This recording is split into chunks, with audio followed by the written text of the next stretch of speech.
Your abs are made in the kitchen, you have to eat right or it won't work. And after trying the low carb, low fat, whatever diet, many people give up. This was the story for the majority of my adult life. You see, smart people learn from their mistakes. Intelligent people learn from other people's mistakes. So with that said, let's get into how you can join the intelligent minority and finally make 2024 the year you get lean.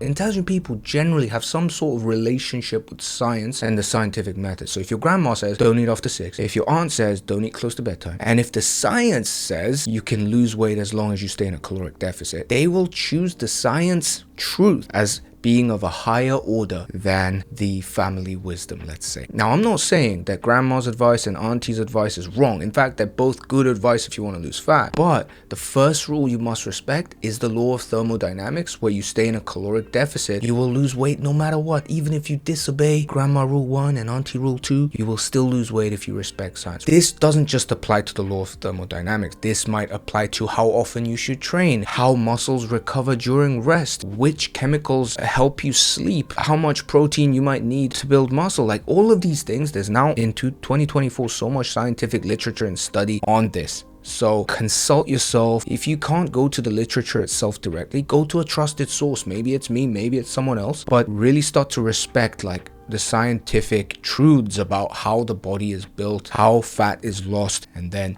you'll be in a much better place than 99% of people that are getting swayed by all this kind of advice from their gym bro friend. Oh, you gotta train 5 times a week. Oh, you gotta hit muscle. But relax, okay? Go to the source. Next, Occam's razor states that you want to cut out everything that's unnecessary, and the simplest way to get to the goal is always the best. That's to say, if it's only 2 steps, you don't need to make it 5 steps. It kind of runs contrary to the first point, where you're starting to survey the literature, you're starting to get a lot of information about best practices in the gym and in the diet side. Then you got to apply Occam's razor and say, which one of these information can I just cut? Can I just not pay attention to? Because as long as you pay attention to 1 or 2 things, it's the simplest way to get there. So it's this idea of minimalizing decision fatigue, minimalizing the amount of choices so that you can Occam's razor your way and get the simplest path to that goal. Because guess what? Intelligent people are generally quite lazy. They want to use their brain to take shortcuts and not use any extra effort if it ain't required. Next, you can sit there and theorize about the best practice in the gym and how this hormone and that hormone impacts your chemical reactions in your body. People like to also get into the technicalities of the science of fat loss and stuff, but at the end of the day, you won't obsess over these theories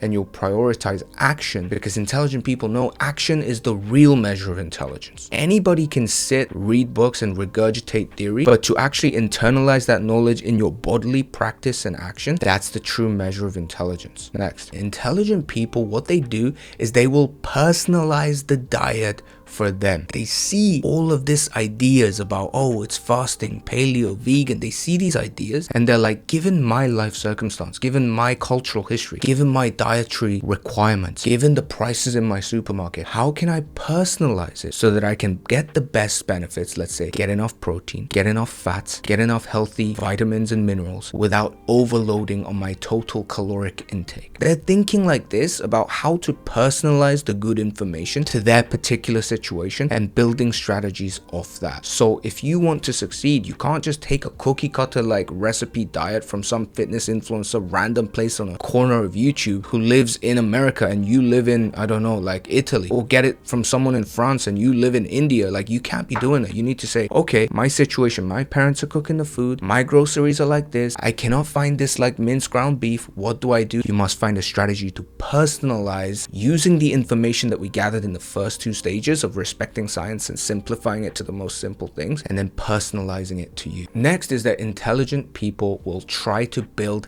systems around their diet. That's to say, instead of always thinking, okay, I'm gonna eat this, I'm gonna eat this, what should I eat today? If you actually have been through this process before, you'll know that that actually takes so much energy, deciding what to eat, shopping for it, and cooking for it. So intelligent people, like I said, they love shortcuts, so they simplify all of it by having systems. Like, I have a Thai place that does a certain chicken dish. I have a salad place where I can add extra protein and make it absolutely delicious. I have this Korean food place where I eat like this spicy pork that has enough protein that I love. I have the chicken breast that I always order frozen from this organic place. There's just these systems where I don't have to think. I can just go click, click, or like go, and it's very close to my house. So I don't have to think that much. I'm eating similar stuff, but rotating through it so I don't get bored of it. So these systems help me minimize the whole stress on the diet process so that I can stay consistent, stay eating what I enjoy, and still get lean. Next, this whole body journey, fitness journey, diet journey, getting lean, whatever you want to call it, losing fat, it cannot be done with all kinds of stress piling up in your body, building with self-hate and all this kind of stuff. I believe that the result of something that's created with negativity and stress will also be negative and stressful. The end product won't be good. It's not created with the right energy. You want to create the body that you want with the kind of enjoyment and enthusiasm and acceptance and gratitude, and then the product of your work you will appreciate even more. And you won't have contaminated your body and the people around you with all your stressful gym bro protein obsession. I'm just kidding.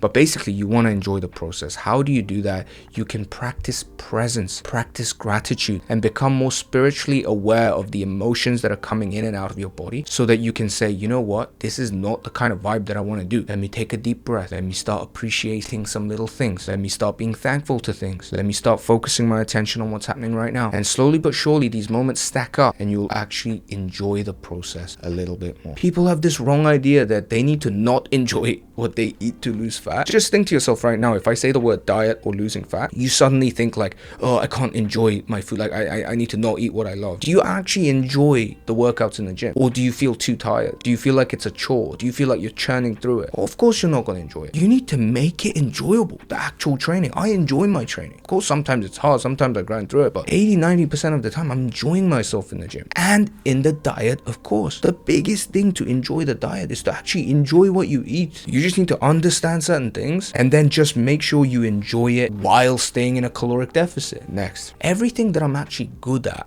or that I value myself in, whether it's languages or sports or whatever skill acquisition, there was an absolute amount of time that I dedicated to that craft. And there was a lot of failures and embarrassments and just not knowing what I'm doing in the beginner stage. And then there was a progress, and then there was a plateau, and then there was progress, and then there was plateau. And there was always a community of some sort and feedback loops with a coach that helped me improve. And so once you recognize that pattern, you just say, I'm gonna fumble, make mistakes, and embarrass myself, but then eventually I'll go through. When I started jiu-jitsu, I was like, all right, the first 2 years, probably gonna suck, probably gonna get my ego hurt, probably gonna be embarrassing myself, and then eventually something will click, things will come together, and I'll get there. And that's exactly what's happening. I mean, I'm still a beginner, but I can see that process. And the same thing is true of diet and all this kind of stuff.